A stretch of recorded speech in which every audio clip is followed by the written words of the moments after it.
Okay. Hello, everybody. To everyone who's watching live, welcome again to my music lessons. And to everyone who watches later, I hope you enjoy it. I just wanted to make an announcement at the beginning. One of the things I'm going to be doing, if you just look at your screen, you're obviously already looking at your screen. But I'm going to be creating a little bit of a course of the stuff I do here because I realize that me just talking about things can be a little bit confusing. You don't necessarily get a chance to ask questions, even though you're free to write in the comments, or you can write in the chat right now and ask me anything, and I'll do my best to answer it. But what I'm going to be doing is the work that we're doing here. Last week we did a little bit about basic starting with writing a melody, 16 bars. And now we're going to be doing harmony with that. I'm going to be creating a little bit of a course. You'll see here I've written a bit of notation, which is all the chords that you'll be using in major, minor, in all 12 keys, as well as right at the end here I've got the inharmonic keys, so keys like F sharp as opposed to G flat, C sharp as opposed to D flat. I've got them here so that you can see what they look like on the stave. I'm still working on this. I'm going to make sure that there's a piano roll thing that you can see at the bottom, so you can see where your fingers land on the piano, as well as doing a guitar tab notation. This should be ready next week, so that as we go through our lessons, you have some written information as well, so you can take it with you, have a look, study it, and understand it better. And part of that is just there have been some tech issues that happened in the first couple of weeks. Hopefully those will be sorted. I do know OBS likes to freeze sometimes, so I'll be keeping a close eye, and if you see that there's anything happening, whether you can't hear or can't see, please just put a message in the chat so that I can look into it and fix it up. So starting this week, what we're going to be doing is basic harmonization of a melody. Now, last week, I believe our tech issue happened around the point where I was midway through harmonizing this basic melody. Just to play it for you again, so you can hear it.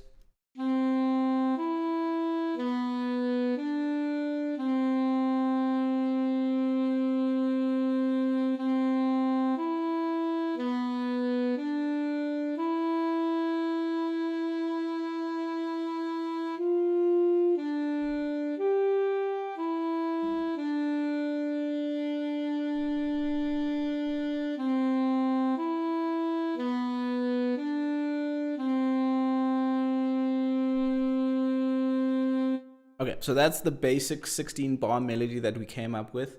That is before we added some rhythm, and of course you guys wouldn't have seen or heard any of that. I was just listening for myself.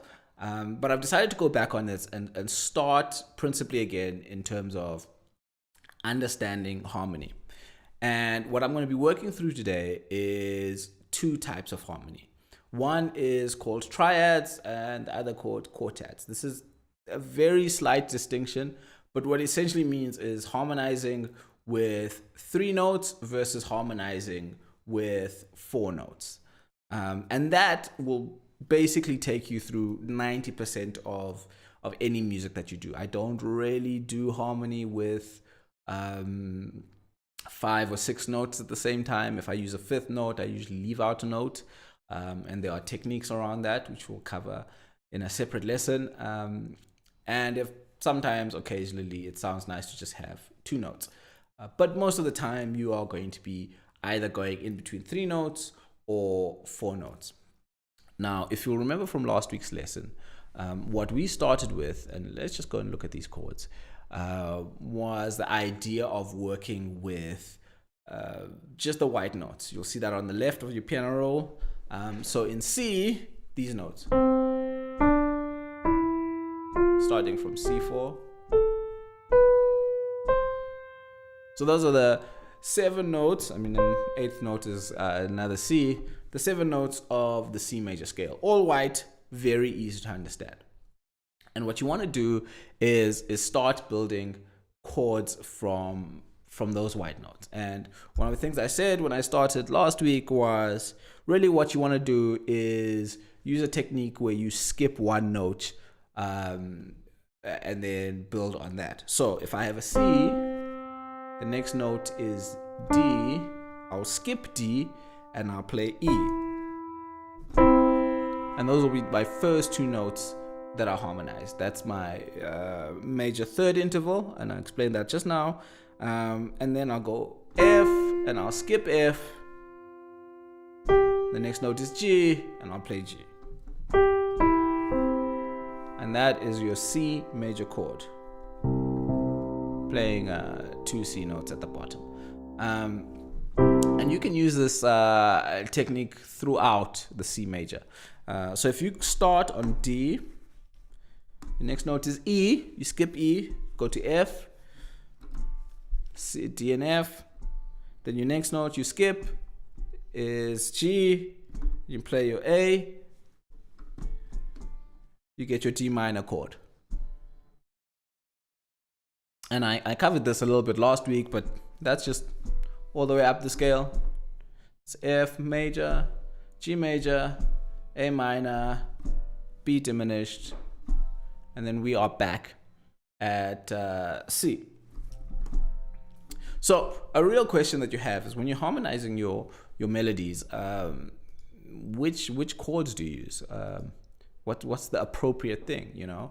And the truth be told is that's an endless topic that can go on forever and ever. It's largely about taste.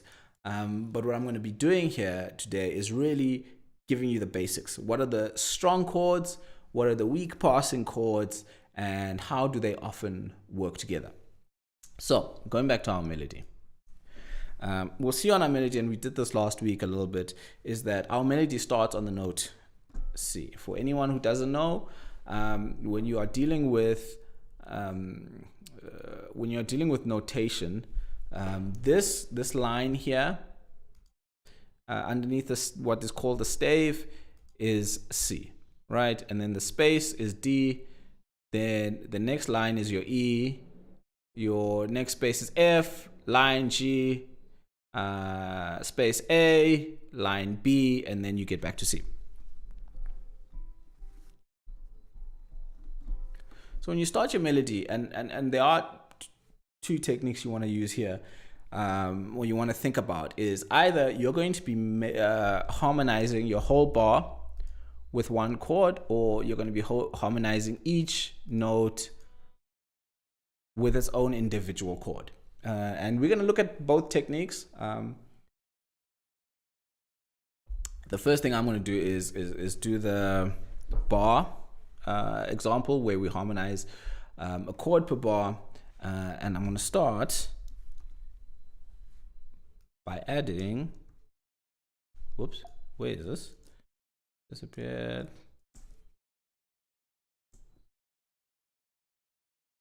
There we go. It's on another screen. Okay. Oh, this screen is already frozen. Ha. Okay. I'm glad it's happened so early so I can fix it. So let's go into the screen. Noise capture. Filters. No.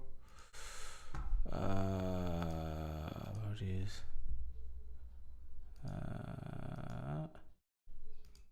Let's go back to that. Okay, looks like it's reset itself nicely. Just check.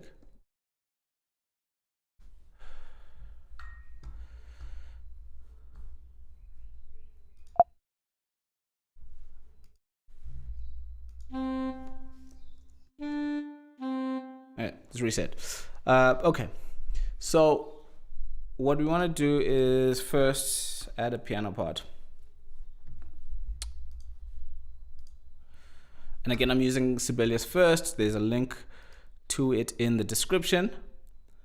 Now what I want to do in terms of harmonizing this is look at the starting note, and my starting note is C.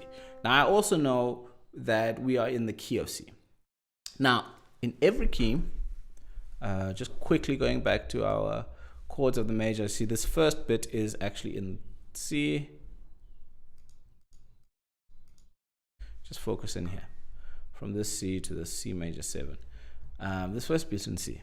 Now, every key has what is considered strong, dominant chords, or tonic chords, and weaker chords, which we use as passing chords as we do our writing.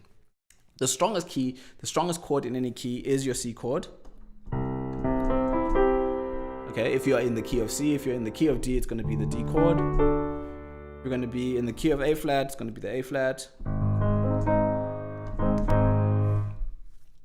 But we're in key of C, so our strongest chord is C.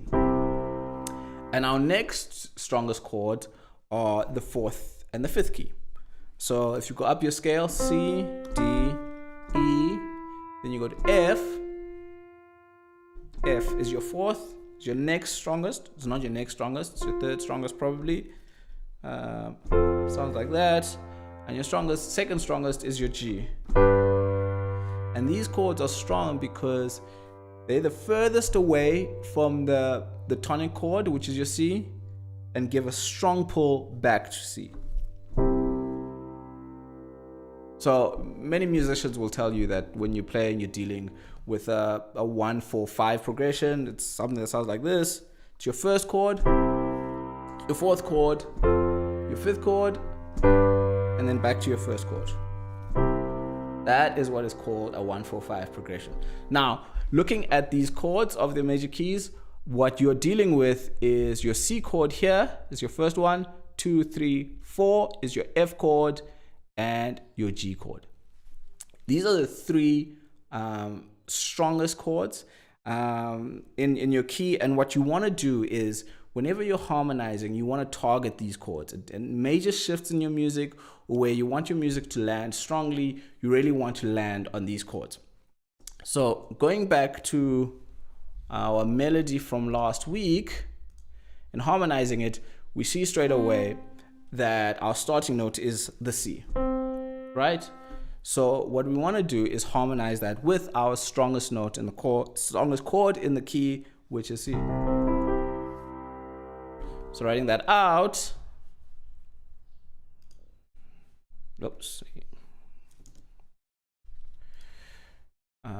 is to put your C note here. And again, we use our technique of skipping a note. So we skip the D and we write E on top of that, and then we skip the F, as I've said. So if we see there, you can see on the left side of your screen, skip the D, then the next note is F, skip that, and you'll write G.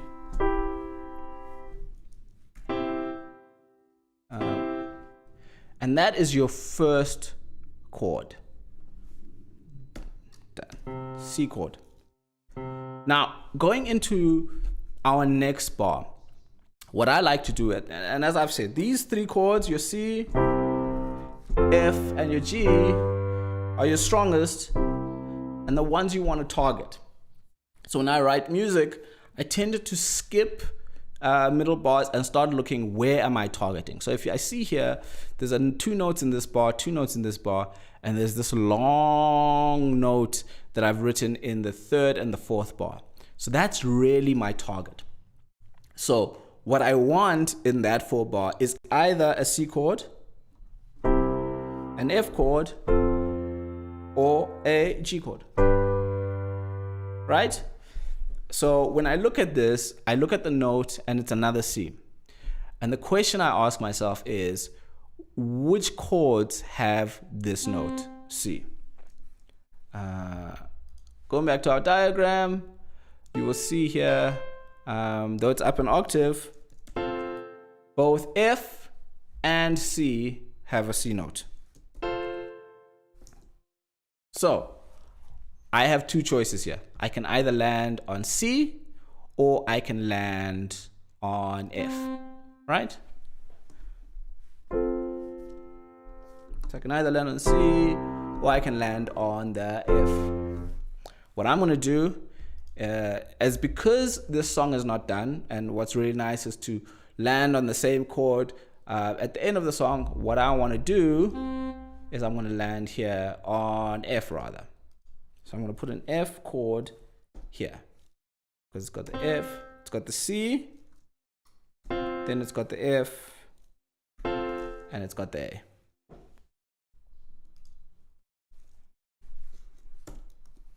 Right. So F.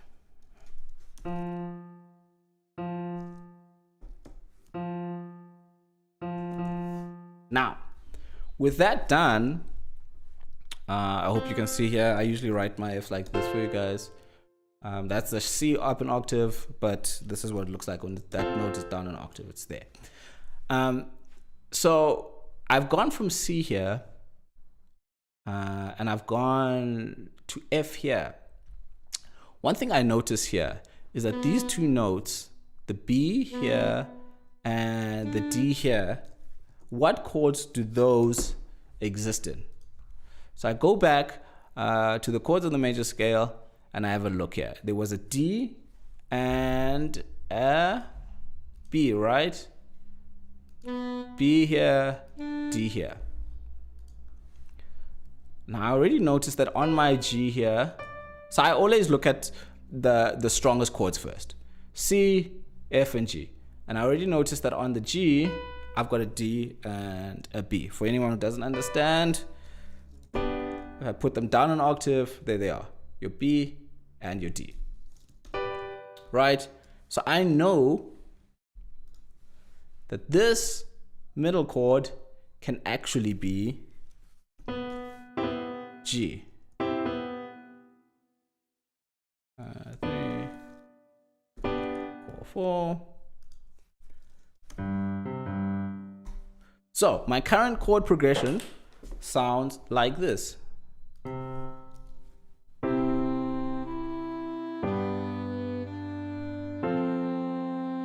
Okay, sounds really nice.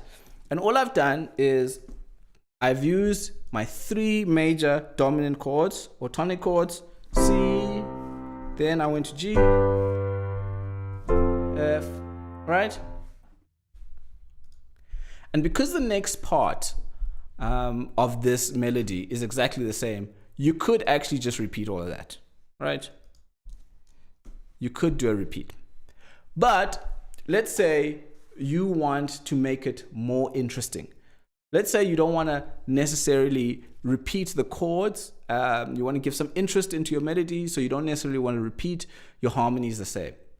What I would suggest is you go back and you start looking at your chords again. So you know you've got C, you've got F and G. These are your primary chords. These are the chords you target. So since your melody is starting again, you maybe want to target this fifth bar. And so how you target that is, again, you see a C and an E. So this is a little bit trickier because in your 3-note chord diagram, you do not have an E in the chord F, right? Even though the C is there, you do not have an E. But if you look at your chords over here, so as this diagram goes, it goes 3-note chords first, and then it goes into your 4-note chords. You see that you have an E. Again, if I take this down an octave, it's there, right? So your C, your F major 7. So you have this option of putting an E in an F chord. So maybe instead of starting in C again and making it sound the same, what you want to do is start moving away. And so you come here and you make this an F chord. That's a G. And it'll look like this. And because it's a repeated section, what I would do, and again, harmony is a lot of personal taste, is because I end on the E here, which is on the C chord. Again, go to your C triad. It's got a C at the bottom, an E in the middle, and a G. I would use my C to harmonize this melody.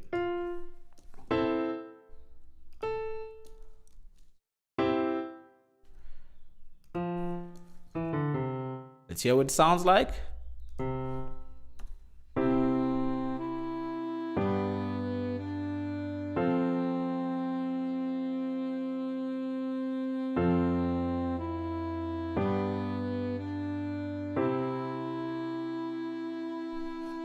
Okay, it sounds decent. Doesn't sound the greatest. I actually think I would repeat this. I think, going back to our writing of the melody last week when I spoke about how in music a good technique to use is to actually repeat what you've written. Having listened to that back, I actually think it would be better if we just did a repeat in this first instant, so that our ears get used to the sound of the song. And this is also part of musical writing techniques, is that sometimes when you're writing a new piece of music and you want to introduce your audience to that sound, you want to repeat it as quickly as possible. So in this case, even though I've tried and used different options with chords, I've actually ultimately decided to go with the original chord progression. Now, going into our next section, we see that we have a change up. We go out to the F and the D. Now, saying that, what we have in terms of options for chords is that we could use the G major 7. This chord over here, because it has an F at the top and it has a G at the bottom. So again, if I play that F down an octave, it looks like that. But it's ultimately within the chord. However, I would say that if you remember at the beginning, I said these are the 3 strongest chords in our key: your C, your F, and your G. And they all lead us back to C. So when we play C, F, C,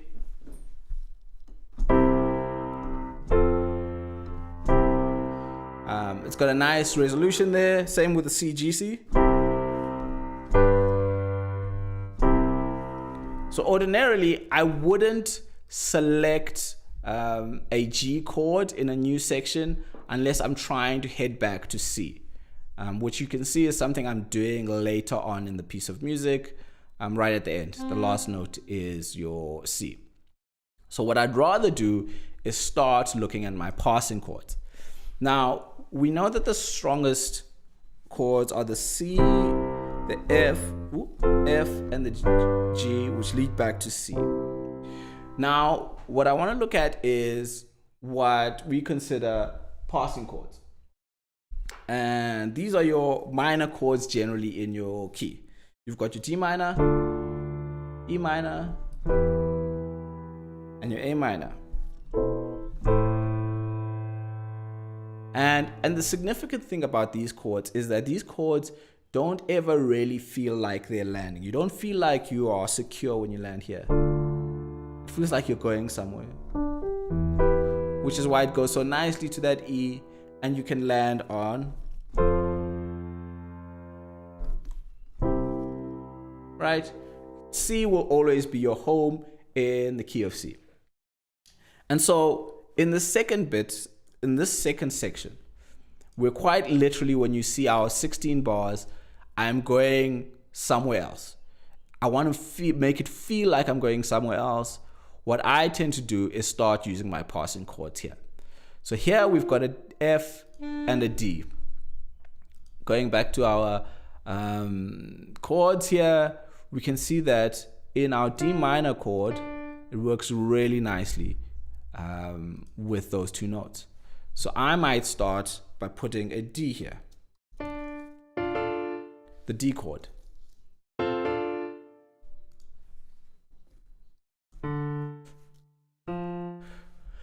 Now the D chord, the next one is a G and an E.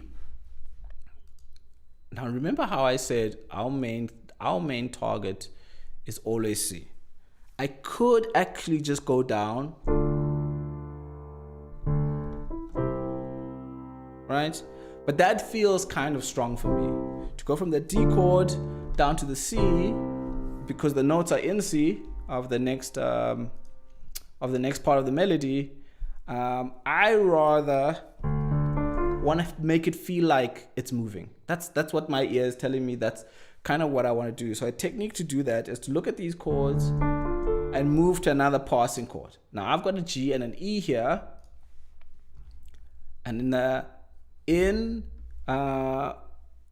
in my triads, in my 3-note chords, the only chord really with a G and an E is either it's your E minor. Yeah, it's right there. Sorry. Your E minor is right there. So from the D, instead of going down, I might go up. Okay, that really feels like it's starting to go somewhere. So I start and I go up, and all I'm doing here the whole time is using chords that are within this scale. And the next one is D. Right? So how would I harmonize the D?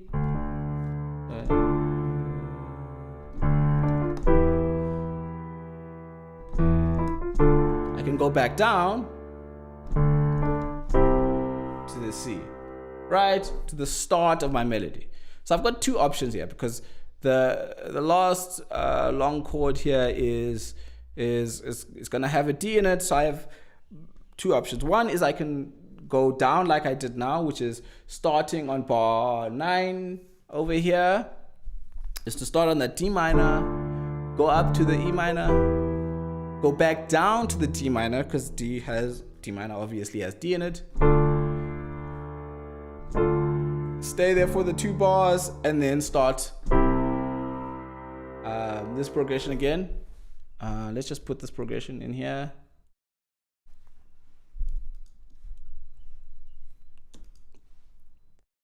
Or the other option, because the D note is also in G, is in the chord G.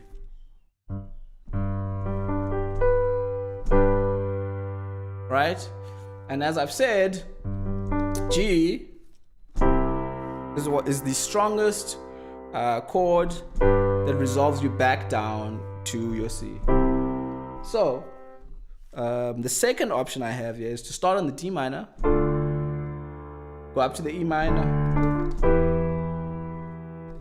then I'd go to the G,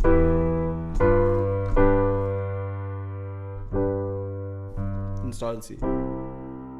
So let me play them again, my two options. One is the D minor to E minor, back down, and it just stays to the C. Right? The other one is to go D minor, up to the E minor, to a G, and you stay on the G. Okay, and you go down to C. Now, as I play this, I actually realized that there's even a third option here. That third option is to actually go from D minor, just to get the movement going, up to the E minor, E4, back down to the D minor, to the G,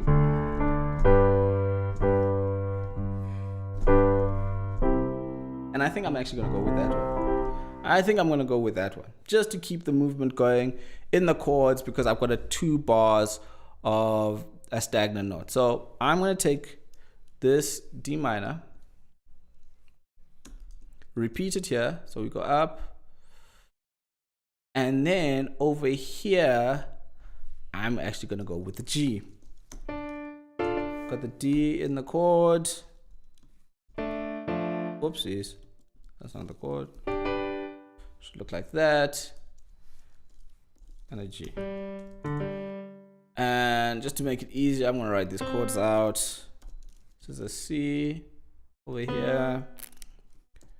Then over here is a G.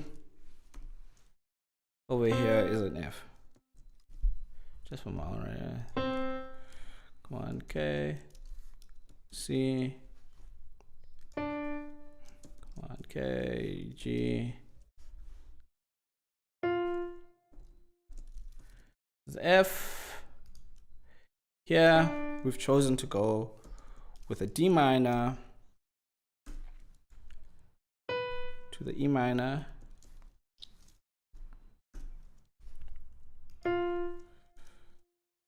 Back to the G minor and to a G. And I just want to say, this thing that I'm doing here, where I've decided to go to a D and a G, a large part of it is because the chord is lasting for 2 bars. And a thing you want to do in terms of building interest in your compositions is, if one part of your song, which whether it's the melody or the harmony is still, the other part is moving. So in our case over here, if you look at the melody throughout, I've got 2 notes per bar, which means the melody is moving. And in the chords, I've actually got 1 note per bar. So even here, what I would do is, like, if I wanted to stay on the same chord, but I wanted to still have a sense of movement, I might turn these into quarter notes.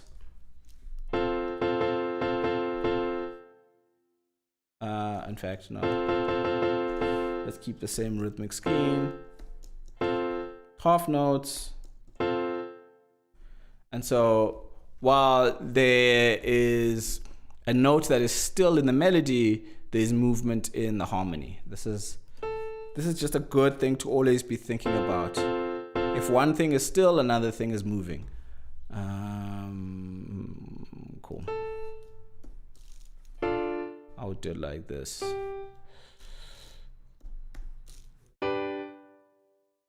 Except for the end. At the end, everything should be still. Okay, so let's just have a listen to what we've done harmonically up until now. Come on, okay, C. Okay, G.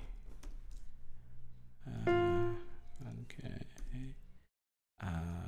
C. And so at the end, instead of going to the F, because I want to close off the piece of music, I go straight back to the C, our strongest chord in the key. If you're wondering how I'm writing these chords in on Sibelius, you just want to press, you go to your note, press Command K on Mac, and it'll give you the option to write the chord above that stave. Okay, so let's just have a listen here to what we're doing. And up until now, we've only used 3-note harmonies. It sounds like this, the total piece of music.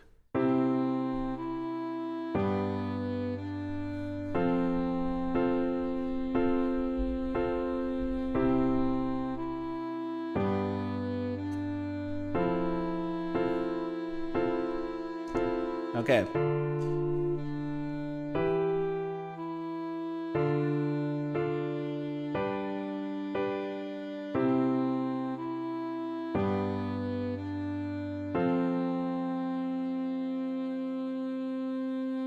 Okay, generally it sounds good. You might have heard that over here in bar 6, in 7 and 8, there was a massive clash. And that was because here there is an E note and I've used an F triad, and that does not have an E. What I would do then in this case is actually very simple, is I'll just write the E in there, and this would become an F major 7. And this is where your triads come in really useful. When you start wanting to put in notes that don't exist in other triads, is you start looking at your quartets over here. So you'll see here, the F in the key of C becomes F major 7 over here. And so let's listen to it now with the E. If I start in this section, check.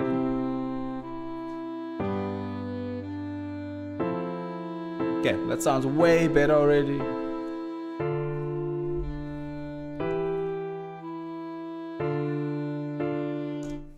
Now, what a lot of composers like to do is start adding these quartets in just for some color. What I would suggest is now at the beginning of your writing journey is that you use quartets sparingly. I like to use them once in a while to create a bit of color, like I did here with the F major 7. It's only once in the 16 bars, but really I could add them throughout. And what I might do now is I did say I was going to do some quartets, is I'm going to do that. And we're going to use a secondary technique. So up until now, what I've done is I have harmonized per bar. As you can see, and 1 chord per 2 bars. And it's given us a nice harmonic with just the triads. What I'm going to do is I'm going to repeat all of this.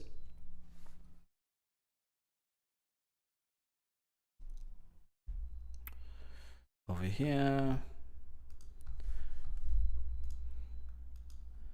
And just start developing it with quartets. And what I'm going to do is I'm going to use the second technique of harmonizing music, which is I'm going to harmonize per note.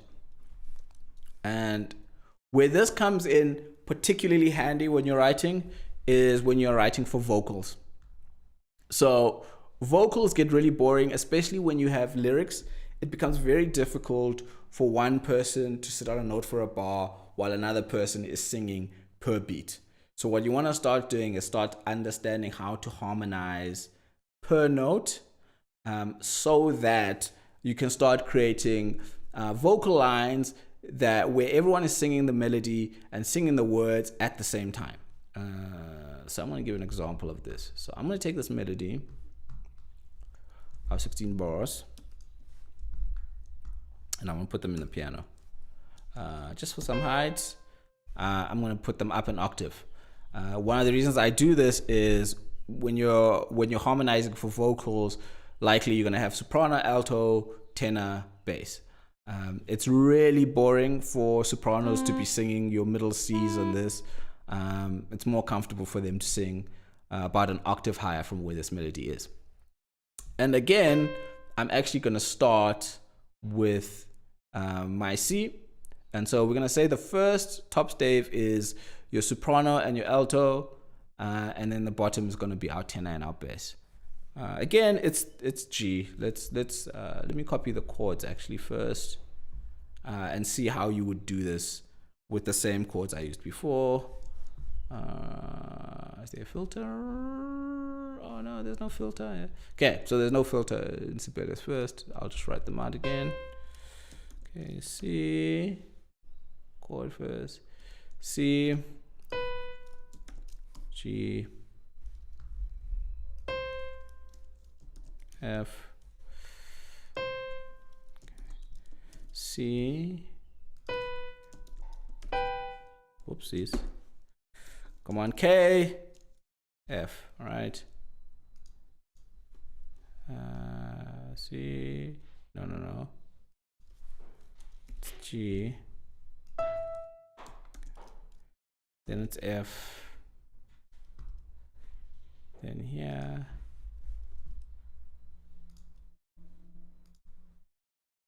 if you're wondering why I'm putting in these double lines, it's just a useful technique for musicians when they are reading. It's a lot easier to read with double lines. All right, D minor, E minor, E minor, and I think I went back. Whoops, this is in the wrong stave.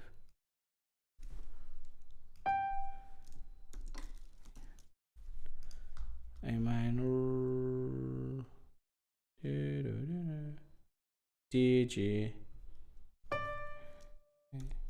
D minor, okay, G,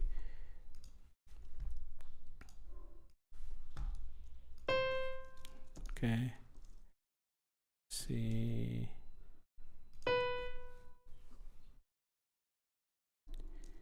A, G, and the last note is a C. See? In this first right, did I get this right? Ooh, I did not. I pressed an F here. Actually, this should be a C.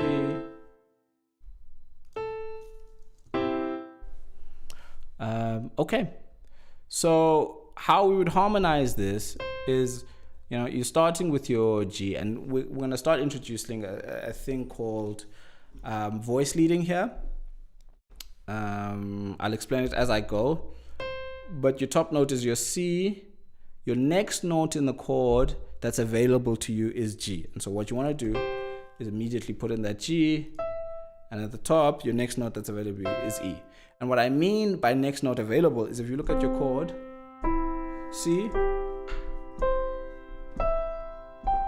right? The notes just keep repeating. C, E, G, C, E, G, right? So if my top note is the C, then the one below that is G.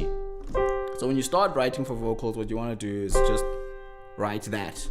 Your next available note is E. In your G, your next available note is your G, right? Your next available note in G is then B. Now, an interesting thing that kind of happens here is what is this idea of voice leading when you're writing for singers. And voice leading at its essential is that there are certain notes that strongly lead. So your passing notes, so in your scale, right, your seventh note strongly leads to, right,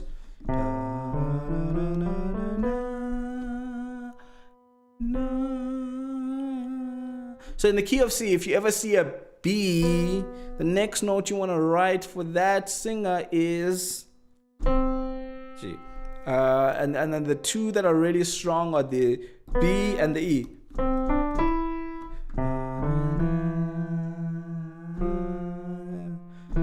The 3 also goes to your 4, your third note goes to your 4th, and your 7th note goes to your 1st. So this is something just to keep in mind.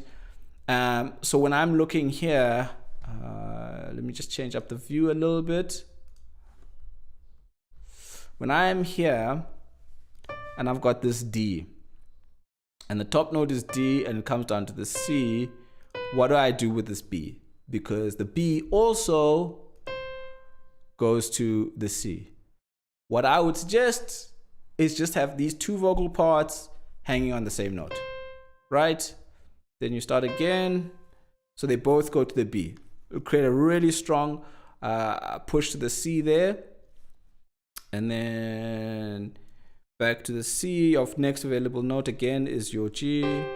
Your next available note is again your C,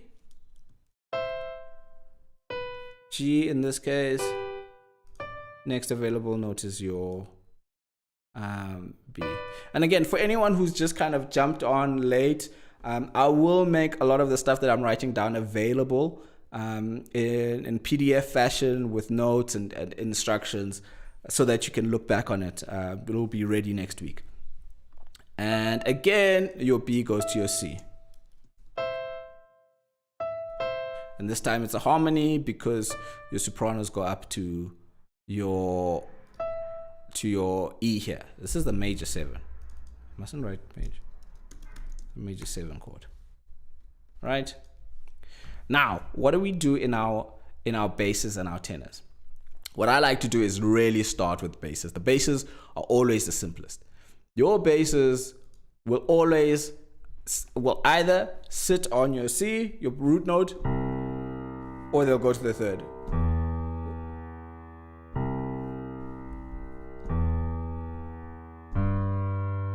A really nice thing to do here is it starts on the C, because I would actually keep them on the C. Like this. C, C, a very simple thing to write. G, G.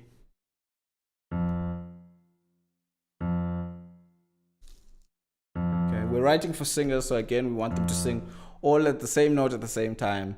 So we're not going to do that thing where when one is moving, one is standing still. I mean, you'll get there, but for now, just write your basses with the root notes of the chord. Whoops, that's too low.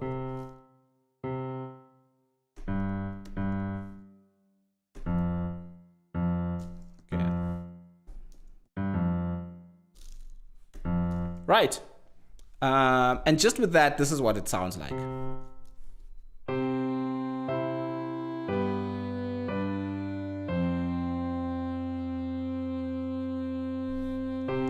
To make it easier, I'm going to actually delete the melody here so you can just hear the harmonized per note version of this.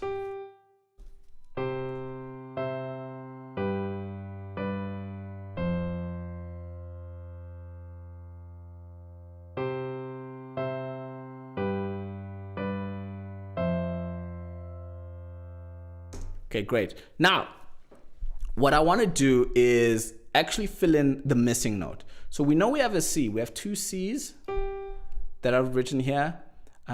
So what are the missing notes? Well, you've got a G. Well, you've got a C. So the missing note in your triad here is your E, right? So I want to put in an E. But when you're thinking about vocals, what you want to do is keep them as close as possible to each other, unless you're really writing something super technical. What you want to do is keep all these notes close to each other. So if your G is there, in your bass stave, you actually want to write everything up an octave. So it's close. I'm actually going to move all of this up. It's already, I can see it's too low. And it should look like this. Your available note, now that your sopranos have gone up to the E and the C is your G. So I'm going to put it there. Available note once again is D here. Yeah. And then it goes up to the G, but you've already got a G at the bottom, so you can actually keep your tenors on the D that they're already singing here. Because there's a D, well, there's a D at the top, there's a G there, there's a G, there's a B there, sorry, there's a G at the bottom. You can keep them on the D. Now, what have you done here? You've gone to the C, so there's no A in your chord. Now, a thing to note, and it's a good thing to note, is that when you're writing for vocals or writing for any instrument, is you really want to have the third of the chord in there, because the third is what tells us what's major and minor. So if I play a C major or a D minor, okay, if I just play that, I don't know whether it's major or minor. It's just the first and the fifth note. Right? The third note is what tells us, the third note in the scale of the chord is what tells us whether a chord is major or minor. So without the A in F, the third note is A. Without it, we don't know whether that chord is major or minor. So I would actually put my tenors on that A.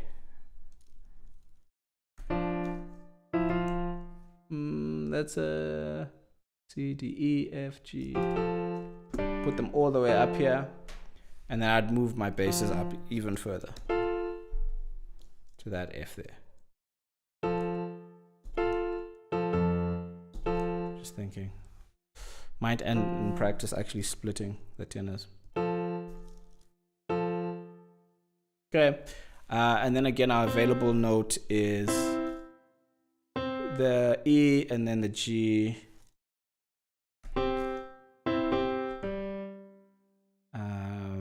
To the G, our available note is again D. And here, what is missing is again the A.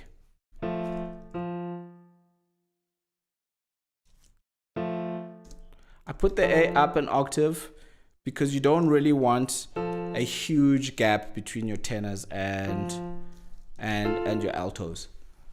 So I sometimes might write it like this, or I might do a split where I do the altos and make some of them go down, just so I can have the A like that, right? But that's more complicated. For now, I'm going to keep it simple. And that sounds like this. Let's see if it sounds right.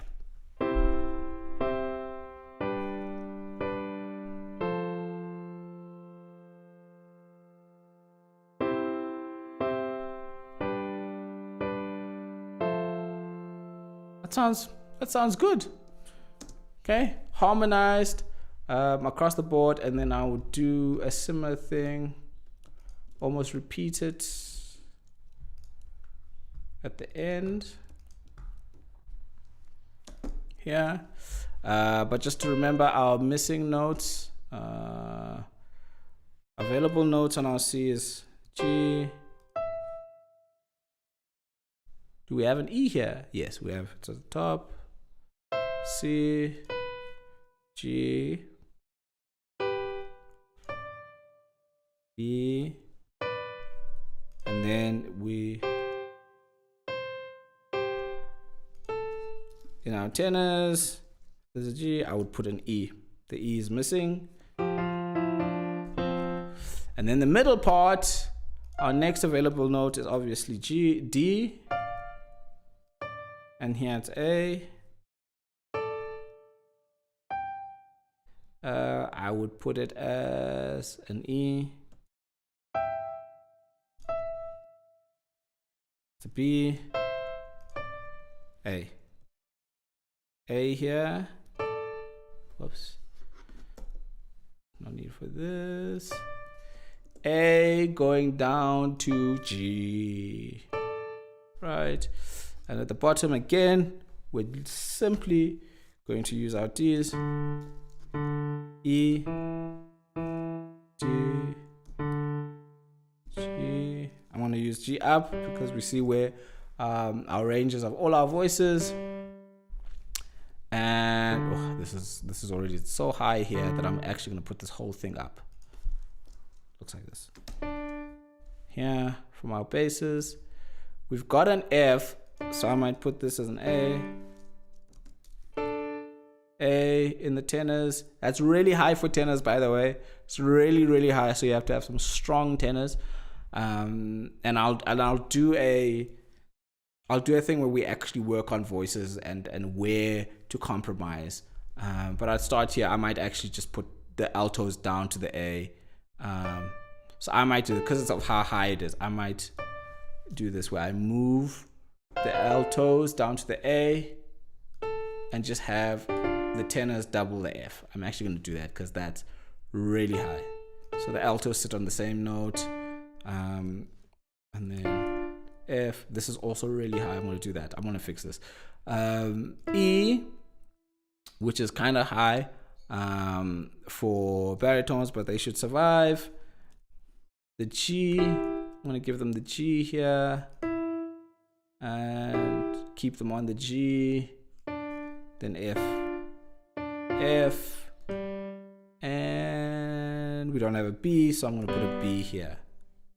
What is this? This should be a G. And a B.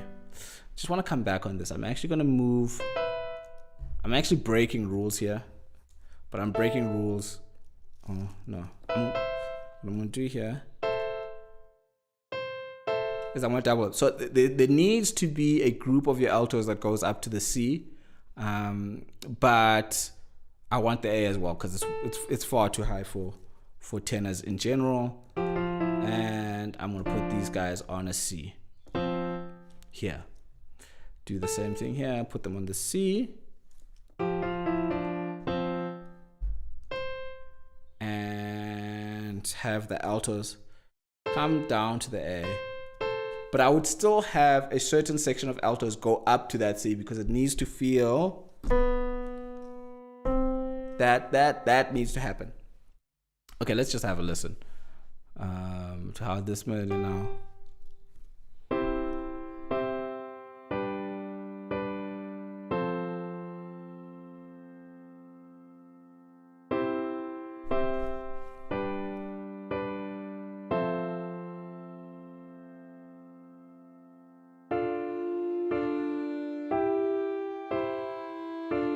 the alto sax comes in really nice there, actually.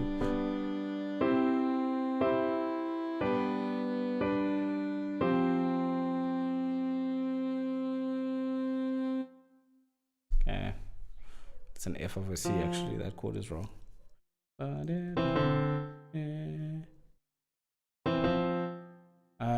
Put that on the E.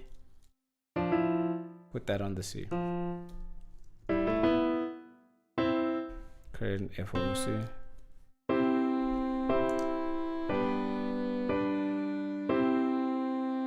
Yeah, sounds really nice.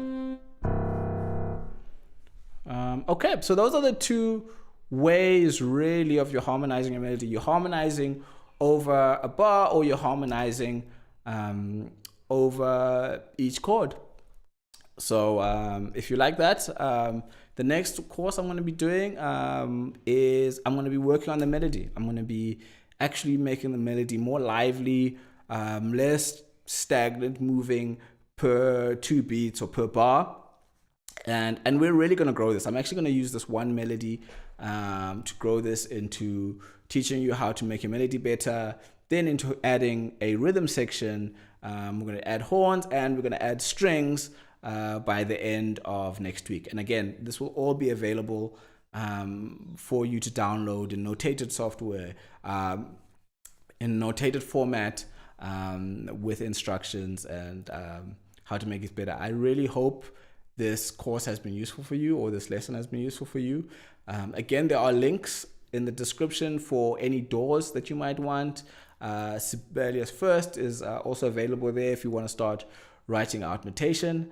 I hope you've enjoyed this lesson, and I will see you guys on Wednesday at 3 o'clock. Just look, sometimes I change the time because I have to do school runs.